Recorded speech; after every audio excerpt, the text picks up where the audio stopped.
Hi, this is Ravi from the Nifty BN channel. It's Friday, August 21st.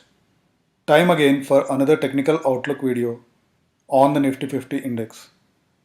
It was a mixed week for the index, but bulls managed to pull back towards the close of the week. Want to meet like minded traders and discuss option strategies, adjustments, and more? Just type in Discuss Nifty in your Telegram search box and join the friendly trader community.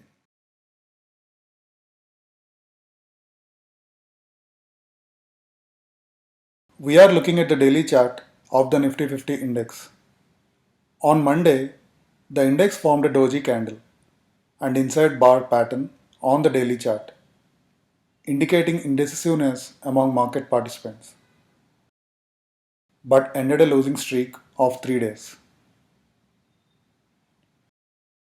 On Tuesday, the index formed a strong bullish candle and managed to close above the key Fibonacci retracement level of 98.6% for the prior large fall, which is at 11377 after multiple failed attempts. Nifty 50 on Wednesday formed a bearish candle but managed to make a new swing high of 11460, which indicated that the bulls were still holding the momentum in the market. On Thursday, Nifty had a gap down opening and formed an indecisive doji candle. And on Friday, it recovered smartly but formed another bearish candle. For the week, Nifty closed at 11371, up 193 points or 1.72%. The 11433, 11536 gap resistance area continues to be a hurdle for the index in the near term. This, coupled with RSI being in a slightly overbought territory on a shorter time frame, might slow down the momentum for some time, and the Nifty could again enter a consolidation phase. The India VIX fell another 3.3% to close at 19.94, which is the lowest level since March 2020. A low VIX suggests that the bulls are still in command. The advance to decline ratio was very favorable, with advances far outnumbering the declines at 10,550 to 551 on the NSE.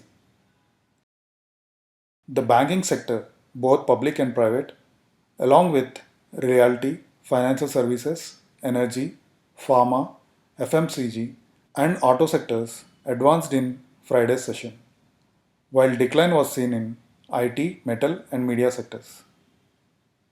Now let's look at one of the common mistakes made by the beginners when they start trading options. On the other side of the video, we will look at the option chain analysis. Mistake 1. Selling naked options.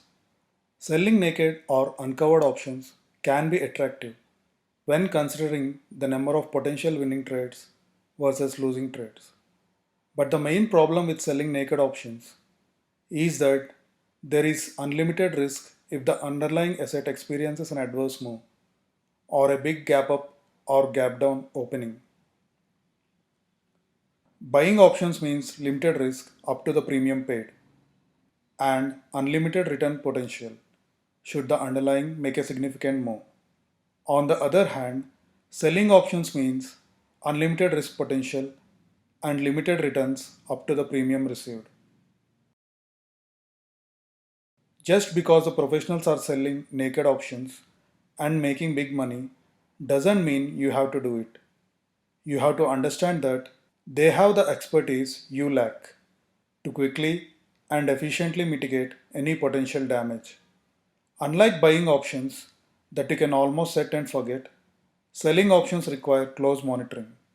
Also, buying an option requires just the premium amount, but selling an option requires span plus exposure margin and varies based on the moneyness of the option. That is, the margin required for selling a near to the money option would be much more than the margin required for selling an out of the money option. Now let's look at the option chain of August 27th monthly expiry. On the put side, it is evident that maximum open interest stood at 11,000, followed by 11,200 and followed by 10,000 levels. While on the call side, maximum open interest was at 11,500, followed by 11,600 and followed by 11,700 levels. For identifying strikes where there was significant option writing, we have to skip at the money strikes and identify those strikes with a positive change of open interest. It is evident that on the call side, there was significant writing at 11,600 and then 11,700 levels. And on the put side, significant writing was seen at 11,200 and then 11,300 levels. For identifying strikes where there was significant option unwinding, we have to identify those strikes with a negative change of open interest. It is evident that on the call side, there was significant unwinding at 11,300 and 11,350 levels. And on the put side, significant unwinding was seen at 10,200, 10,500 and 10,000 levels. This indicates there is a potential resistance at 11,500 and 11,600 levels and a potential support at 11,200 levels. So the trading range can be between 11,600 to 11,200. Now to pivot points. Weekly pivot points are theoretical support and resistance levels based on the previous week's high, low and close values. Last week's high, low and close values are 11,458, 11,145 and 11,378. Based on these values, 11,327 is the pivot point, 11,509, 11,640 and 11,822 are resistance levels and 11,196, 11,014 and 10,884 are support levels for this week.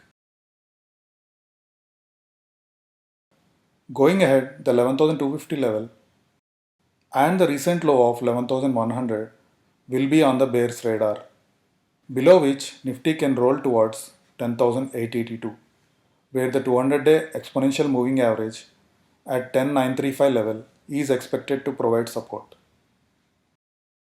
A sustained move above the recent high of 11,450 could open the gates for a run towards 11,500 to 11,600 levels.